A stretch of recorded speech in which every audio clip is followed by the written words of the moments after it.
بابۆنەی هاتنی هەشتی ماسڕۆژی نێونەتەوەی ژنان جارێکی تر تیشک دەخرێتە سەر پرسی ژنان، دۆخی ژنان و ئازادیەکانی گشتی و بەتایبەتیش دوای شۆڕەشی ژینە ئەمینی. ڕاستە ئاستی ئازادیەکان باشتر بووە؟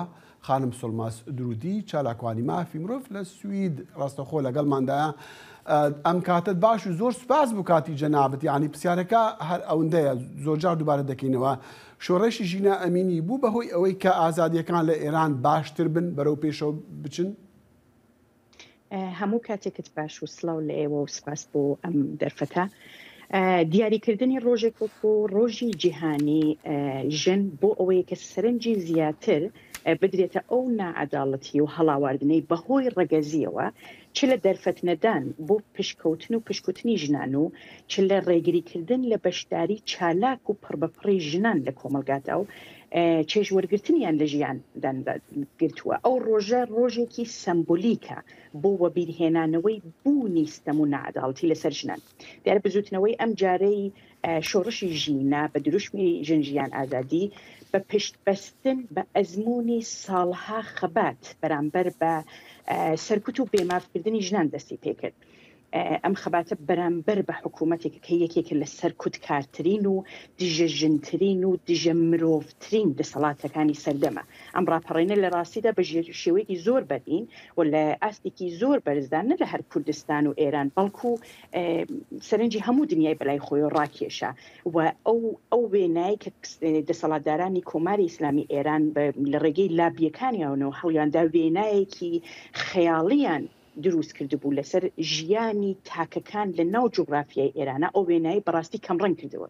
دیارە تەنها ستەم لەسەر ژنان نەبوو، بەڵکو بەگشتی ئەو پێکهاتن نائادڵانە و نامرۆڤانەی دەسەڵاتی ئێرانی کردە ئامانج بە تایبەت لەسەر خستنە ڕووی ستەمی سەر ژنان دەوری کاریگەری هەبوو.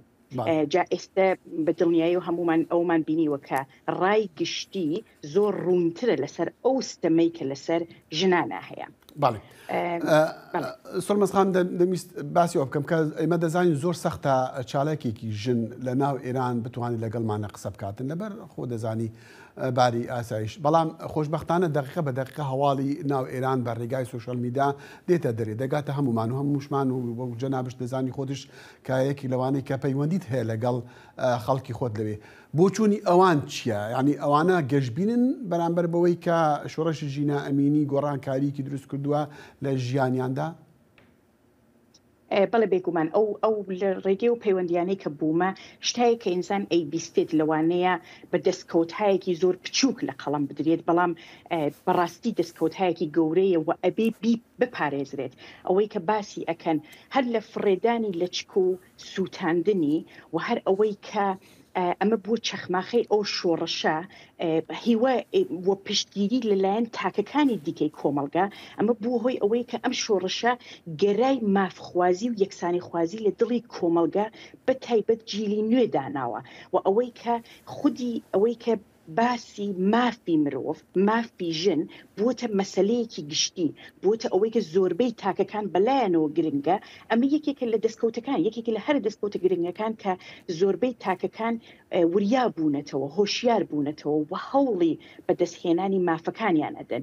و ئەوەی کە ئەیبینی من لە زۆر کەسم بیستووە کە ئەڵێن پشتگیری ئەکەن لە ئەو هەوڵە بەردەوامەی کە ڕۆژانە ئەدرێت لە ناو کۆمەلگا، ئەوەی کە خەڵک چاویان کراوەتەوە زیاتر، ئەوەی کە خەڵک ساڵها بێدەنگیان کردووە بەڵام کە ئێستا بێدەنگیان شکاندووە. ئەبینی کە چەندێک خەڵکەکە هۆشیارن، یعنی تام ساڵانە ئینسان درکی بەوە نەکردبوو کە ئەو خەڵکێکە لە ژێر ئەو گوشارە سەختە و بەردەوامەی کۆماری ئیسلامی ئێران بوون چەندێک هۆشیارن، چەندێک ئینسان هەیەکی ئەمڕۆیی.